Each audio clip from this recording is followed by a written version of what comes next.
যাদের সত্যি প্রয়োজন তাদের ভাগ্যে জুটছে না প্রধানমন্ত্রী আবাস যোজনার গৃহ। প্রকৃত হিতাধিকারীদের বঞ্চিত করে প্রধানমন্ত্রী আবাস যোজনার গৃহের তালিকায় স্থান পাচ্ছে ধনী লোকেদের নাম।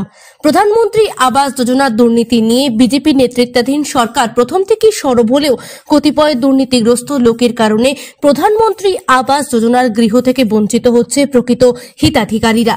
কেন্দ্রের আবাস যোজনা প্রকল্পে ব্যাপক হারে দুর্নীতির কারণে ভাঙাচোরা মাটির বাড়িতেই বাস করছেন বহু মানুষ।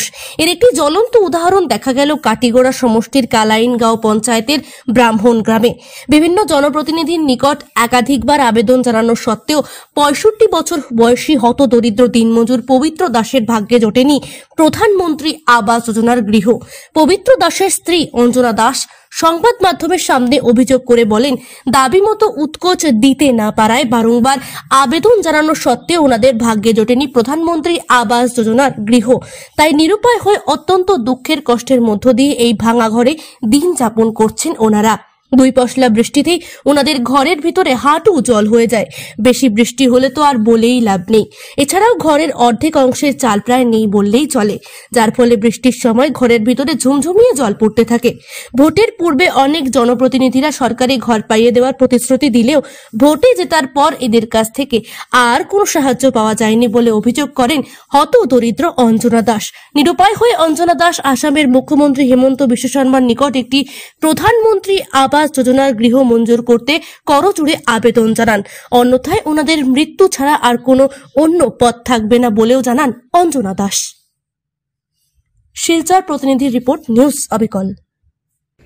আশেপাশে যারা গড় আছে তারা কিন্তু গড় পাইছে, মানে টাকালা মানুষের কি তার গড় পাইছে। আচ্ছা, কিন্তু আমার গড় পাইছি না। আমি পয়সা করি আমি খরচ করতাম পারতাম না, গড় পাইছি না। কিন্তু মুখ্যমন্ত্রী জানি গড় সব দিয়ে দিছে, কিন্তু আমার সব গরিবরা দিছে, সব গরিবরা দিছে, কিন্তু আমরা ভাগ্যে জুটিছে না। আর এখন যদি বৃষ্টি হয়, তুফান হয়, তাই আমার থাকার মতন জায়গা নাই। ছেলে 2টা লইয়া, অসুস্থ ছেলে লইয়া থাকার মতন জায়গা নাই।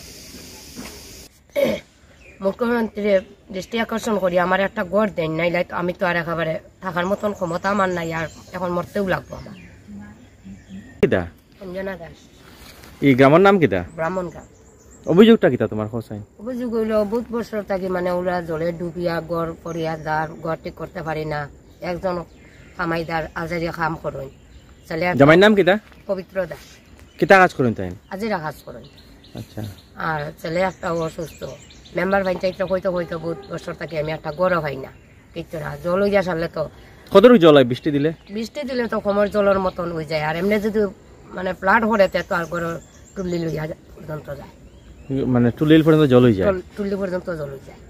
আচ্ছা, গড় পাও না কিটা লাগিয়া? পাই না কিটা লাগিটা যায় না, কারণ সবে পাইতে পারে, আমি পয়সা দিতে পারি না। পয়সা দিতে পারো না, এলাই গড় পাও না? ও কারণে আমি গড় পাই না। তোমার কাছে টাকা দাবি করছিল না?